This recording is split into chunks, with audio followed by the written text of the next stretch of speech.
Tá frio? Tá morno? Tá quente? Como anda a sua temperatura espiritual? Olha, aqui no Alta Temperatura, o nosso compromisso é manter o termômetro do seu espírito fervendo. No programa de hoje, nós somos às ruas para saber como anda a temperatura das pessoas. Também no programa de hoje, nós vamos ouvir um casal que nós entrevistamos. Esse casal vive em altíssima temperatura também. E não apenas as entrevistas, não apenas o testemunho. No programa que hoje você está assistindo, nós vamos considerar algumas coisas que são extremamente relevantes para não só subir, mas para manter o termômetro do seu espírito fervendo. Fique ligado, o Alta Temperatura já está no ar.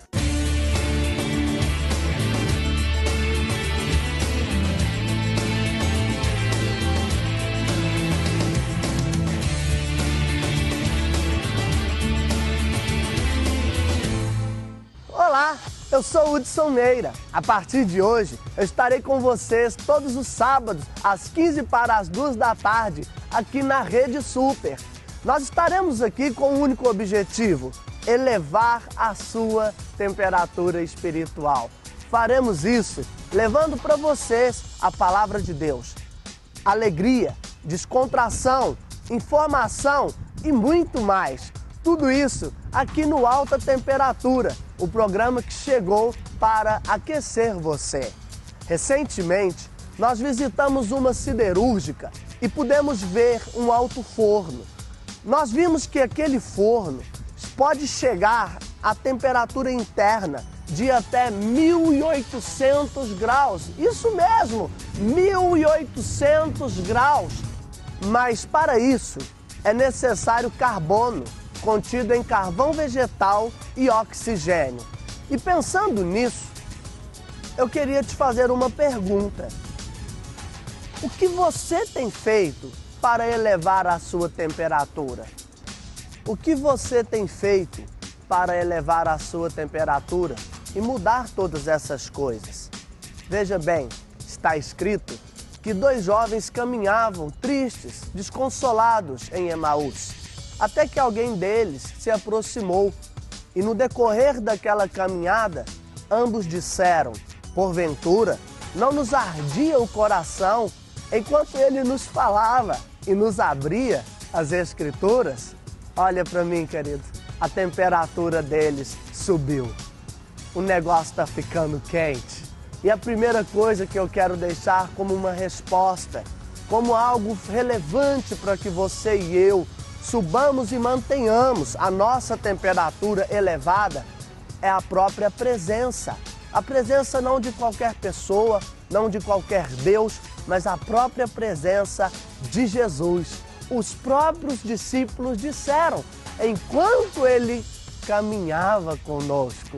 Eu quero te perguntar, como anda a sua relação com a presença de Jesus? Eu me lembro uma feita que eu fui para uma casa de recuperação, aonde eu conheci Jesus. Até o dia que eu experimentei sua presença, eu era um jovem muito triste. Eu era alcoólatra, drogado, acredite, até feio eu já fui. E dentro de um ônibus, eu me assentei. E quando eu fui guardar uma Bíblia que eu havia acabado de ganhar, eu encontrei, acredite, um pacote de maconha. Aquilo para mim era um terror, pois há anos eu vivia escravizado naquelas drogas. E eu agora precisava escolher. E eu me lembrei de um texto que uma própria jovem havia me entregado na rodoviária, quando me presenteou com sua Bíblia. Sabe o que ele ali dizia? O salário do pecado é a morte, mas o dom gratuito de Deus é a vida eterna, em Cristo Jesus, nosso Senhor. Eu me lembro como se fosse hoje. Naquele momento, Jesus se fez presente, assentado ao meu lado. Verdade, mais do que a palavra de Deus, eu tinha agora o próprio Deus, O Verbo que se fez carne, que veio e habitou entre nós, agora era presente na minha vida. E eu não apenas experimentei sua presença, mas eu ouvi a sua voz. E a sua voz me dizia: Hudson, eu fiz por você o que você não podia fazer. Eu te libertei. Contudo, você agora precisa escolher. Ou você me entrega a sua vida e você viverá não apenas essa, mas a vida eterna na minha presença, ou você continue como você está. E depois de 5 horas, pensando muito sobre o assunto, eu tomei a minha decisão. E a minha decisão foi: Jesus, a partir de agora, a minha vida pertence a você. Eu passei a viver a minha vida nessa presença. E nada foi mais determinante, nada foi mais relevante do que essa presença para transformar, e não somente transformar, mas também salvar a minha vida eternamente. Olha, Jesus é real. Jesus, o Filho de Deus, o Verbo que se fez carne, também quer ser presente na sua vida. Não um Deus distante, mas um Deus íntimo, um Deus que se relaciona com você. Nós fomos às ruas também para ouvir como anda o relacionamento das pessoas com esse Jesus. Jeová Rafá, Elohim, Yeshua Hamashia, Jesus Cristo. São diferentes as formas como podemos chamar o Filho do Criador. Mas será que as pessoas aqui no centro sabem como se relacionar com Deus? Eu tenho buscado me relacionar com Deus, indo à igreja e orando muito. Eu me relaciono com Deus através da oração, porque eu acho importante ter um momento de intimidade com Deus. Tenho buscado a Deus porque Ele é o centro da minha vida. A importância de servir a Deus é essa. Estou sempre buscando em oração, a importância disso é estar sempre caminhando nos caminhos de Deus, indo na igreja, sempre quando eu estou podendo ir, e orando, jejuando. Sem buscar a Deus não tem razão de viver. É isso aí, Hudson. Parece que o pessoal aqui no centro sabe mesmo como se relacionar com Deus. É isso aí. Pelo que vimos, as pessoas estão sim se relacionando com Deus. E não apenas relacionamento, é extremamente relevante para uma nova vida, uma vida quente, a própria palavra de Deus. E é isso que eu quero continuar falando para você. A temperatura de ninguém será elevada se não for fundamentada na própria palavra de Deus.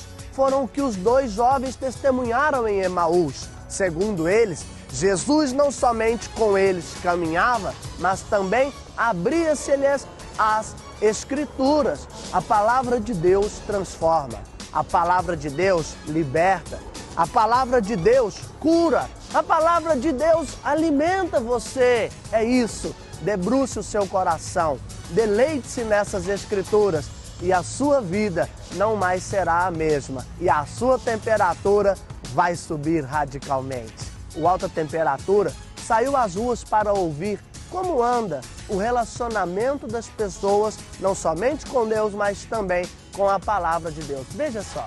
A Bíblia é o livro mais lido no mundo. São milhares de exemplares nas mais variadas línguas espalhadas ao redor do globo. São 66 livros divididos entre o Antigo e o Novo Testamento.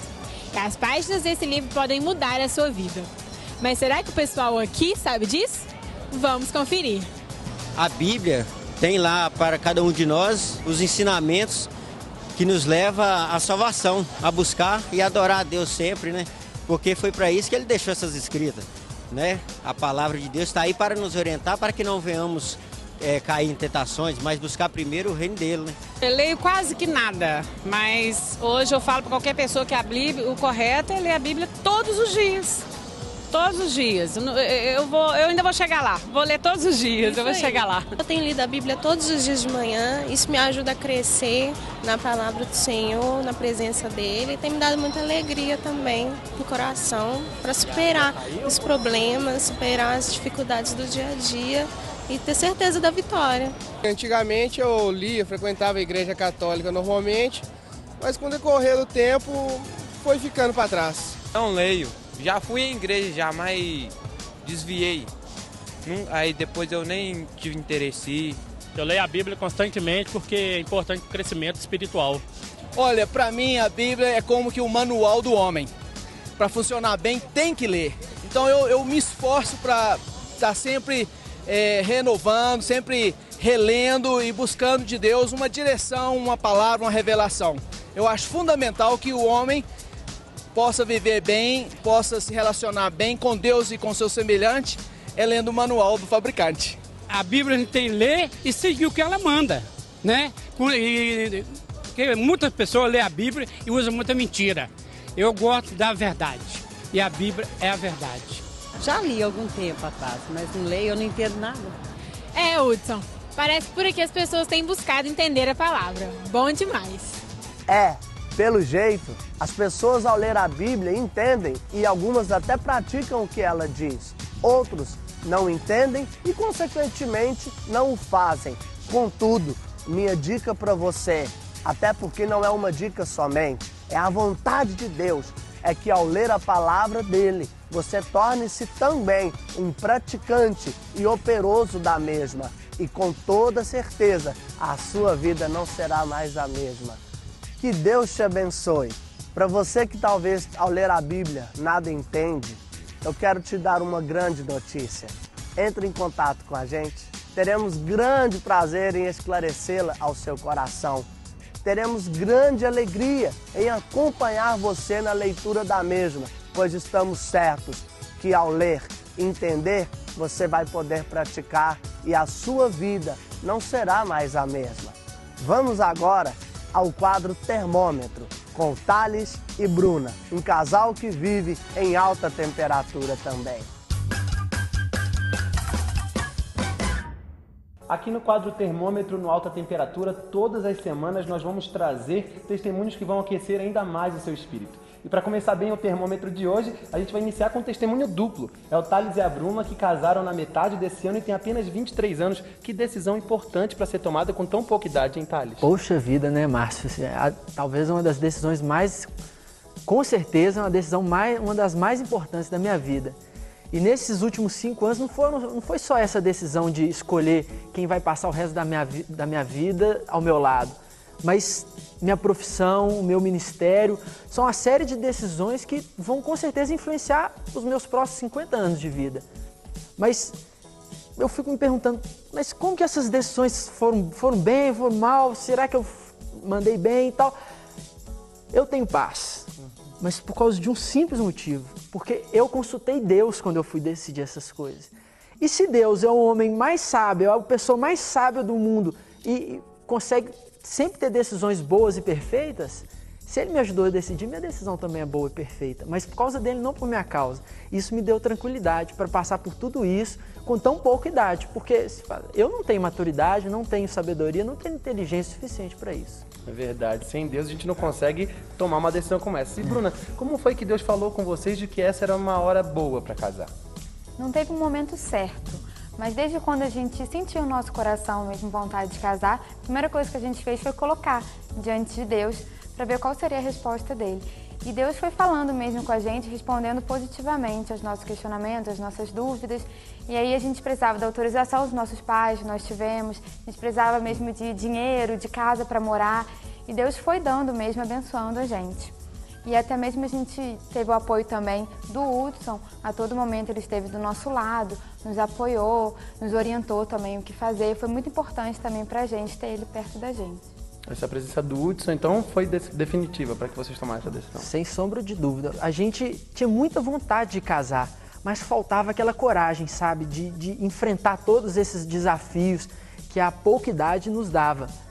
E o Hudson foi esse grande fomentador, ele que impulsionou a gente, aqueceu a gente, ele que pôs a gente pegando fogo e com essa vontade de realizar essa capacidade e a coragem que a gente precisava. Então o fato de a gente andar sempre com pessoas de Deus é muito importante para a gente tomar decisões certas, né? Claro, a gente ter um líder forte, alguém que nos oriente, alguém que dê bons conselhos e alguém que anda com Deus para nos orientar é fundamental. Então deixa agora um recado para os nossos jovens que estão nos assistindo para como eles fazem da melhor maneira possível para tomar boas decisões. Cara, se você precisa tomar boas decisões, primeiro você precisa colocar suas decisões diante de Deus. Sem isso não vai andar para frente. E como fazer isso?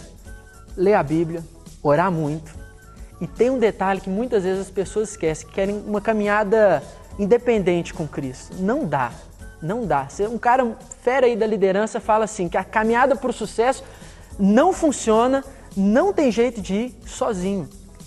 E eu destacaria, não tem jeito de ir sem líderes espirituais, sem alguém que te oriente, sem alguém que te inflame com o Espírito, sem alguém que esteja do seu lado. O Hudson foi essa pessoa, é essa pessoa para nós. E tem sido uma bênção, tem sido fantástico, cada dia crescendo mais, pegando mais fogo, mais aquecido e caminhando. Que coisa maravilhosa. Obrigado, Thales, obrigado, Bruna. Esse foi o Termômetro Fervendo. Viver em alta temperatura é uma opção de cada um. Viver em alta temperatura é uma necessidade de todos nós. Mas acima dessas coisas, viver em alta temperatura é a vontade de Deus para a minha e para a sua vida. Isso fica muito claramente comprovado quando Jesus é ascendido aos céus. Está escrito que Ele enviou-nos o Espírito Santo, o Consolador, mas também o Espírito Santo, que é o fogo de Deus. Ele pode aquecer, ele vai enfervecer, ele vai atear fogo no seu coração e na sua vida. Eu espero que hoje, você aí aonde você está, receba esse Espírito em seu coração. Permita que o fogo, esse calor que vai muito além do que o calor humano, o calor do próprio céu, aqueça e invada a sua vida. Toda tristeza, todo pecado, toda enfermidade, toda dor, o fogo, o próprio Deus, aquele que esquenta e renova você. Somente Ele, o Espírito Santo, pode tornar você parte disso. Alta temperatura, faça parte disso você também. Que delícia! É tão bom ser parte da vida de alguém. A vontade de Deus realmente é essa, que você também seja bênção na vida de outros. Caso você tenha gostado do nosso programa e queira saber de notícias ou adquirir o nosso material que elevam a sua temperatura, você pode ir no site que está na sua tela, altatemperaturabh.com, ou você pode também fazer-nos uma visita hoje à noite. Às 19h30 nós estamos reunidos na rua Ponte Nova, número 280, no bairro Floresta. Ali também a temperatura sobe. E amanhã, todos os domingos, às 19 horas, no mesmo endereço, venha, que a sua temperatura não será mais a mesma. Espero que você tenha gostado. Muito obrigado pela sua companhia. Que Jesus te abençoe. Alta temperatura. Faça parte disso você também. A Bíblia é o livro mais lido no mundo. Ai, desculpa. Parece que aqui as pessoas têm buscado... Ai, peraí. Hudson, parece que aqui as pessoas... Pô, tem que repetir, mano. É tranquilaço, entendeu? Tá. Epa lá! E nos abria-lhe... Errei o texto, não é isso?